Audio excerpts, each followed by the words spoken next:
214 used. Thank you.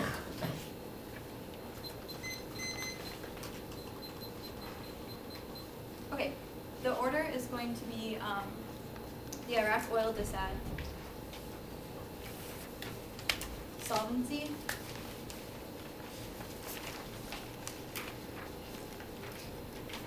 and then the state's counterclaim.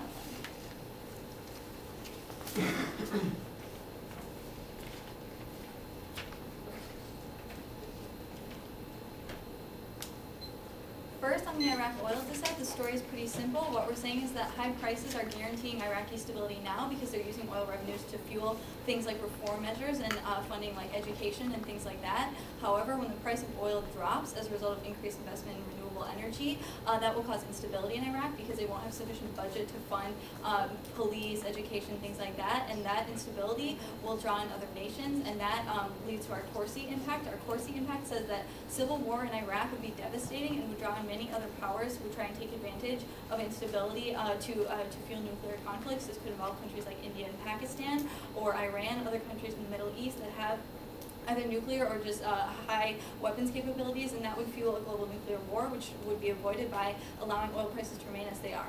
Now, onto the line by line, they say that oil prices are low now. However, our lowerman evidence from May 14th from the 1NC indicates that high oil prices are guaranteeing Iraqi stability now. Even if oil prices may be lower than they were last summer, they're high enough to guarantee Iraqi stability now. It's a question of what is stable for Iraq, and this oil prices are simply high enough to do that now. However, then they say that a weak dollar is going to guarantee high prices. However, our evidence indicates, first of all, they say that they will decrease oil prices on the healthcare flow. They say that they're going to decrease oil prices, and that will cause economic recovery. So they're giving us a link to this. They will cause oil prices to drop sufficiently to cause instability. Even a risk of this is really bad because they're not contesting our impact at all. They're conceding that instability in Iraq will lead to a nuclear war, and that is an impact which should clearly be avoided and would be avoided by voting negative. Also, Alternative Energy lowers oil prices. This is Strand in 2007. He works for the Energy Journal. Alternate technology implies a lower energy cost, lower than the cost of extracting fossil fuels. Fossil fuels will then become redundant once a new technology is adopted. When the technology is in place, the equilibrium price and extraction path for the resource will both shift as a result. Intuitively, when fossil fuel producers are made aware of an increased likelihood that their resource may become redundant within a limited future period, the incentive will be to extract it more quickly. Given a demand function directed towards fossil fuels, with global fossil fuel demand directing a decreasing function of the price, this must mean a lower market price for fuel. And now, onto solvency.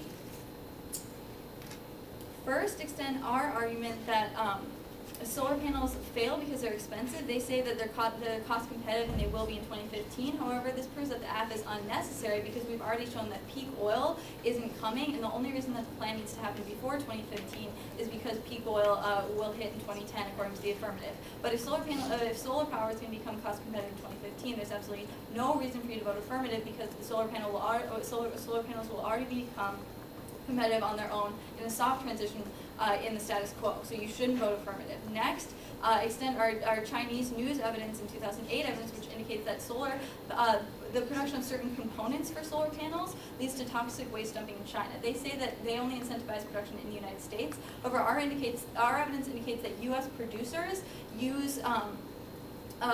producers use components manufactured in China to make solar panels in the United States, so they would still be incentivizing this sort of use. And that waste dumping is very harmful in China. It causes instability, and it's also very bad for rural populations in China. This is another reason why you should not vote affirmative, because they've conceded our argument that manufacturers in the United States use components in China. They say that we're only talking about a few companies. However, our evidence says that these companies that use Chinese components, which led to waste dumping, were actually just one example of the sorts of corners that solar power panel manufacturers cut. That's also supported by our ENN and 8 evidence from the 2AC. Finally, our last argument on solvency is that solar power is inefficient and uses too much land. They say that solar power doesn't use a lot of land and that it's more effective than coal. However, our evidence indicates that current solar power technology, which they say in cross-ex they will incentivize along with other sources, is ineffective. Logically, if this is the cheapest and what is being used today and what there's infrastructure for, this is what people invest in because it's the most easy to make a profit quickly. Our evidence indicates that the sort of solar power that's being used today, which they concede that they will incentivize, otherwise is too inefficient and is not going to be able to sufficiently solve the peak oil crime that they have outlined. Even if they solve some of this, they're not going to be able to sufficiently avoid the sort of resource conflicts that they're talking about. Now the state's counterplan. They say that the states and the federal government should act together. However, first, this would still link to the politics dissent because Congress would still have to vote on it, and Obama's political capital and his ability to pass healthcare would be sapped as a result. Additionally,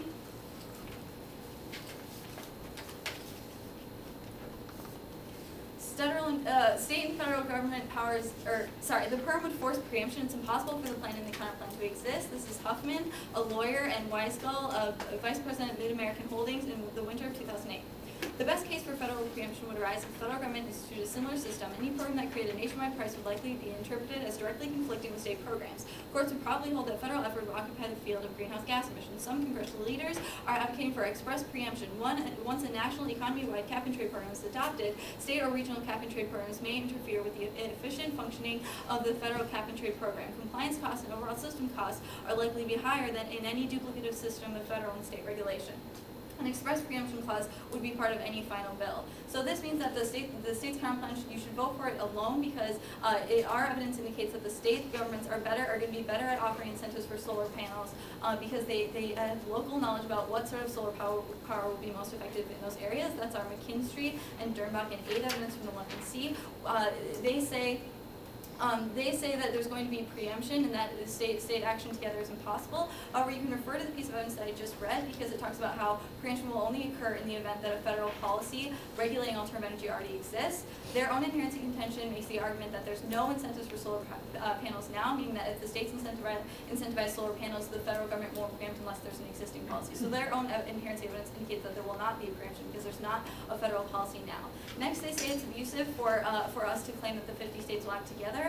However, my first argument is that this is realistic. Citizens of the United States have a choice between demanding federal or state responses to problems. And 2, it's the same fiat as the F. We only fiat one action. It's only a question of procedure and enforcement. A government is not an organism, but an organization made up of many people. We just argue a different group of people make the decision.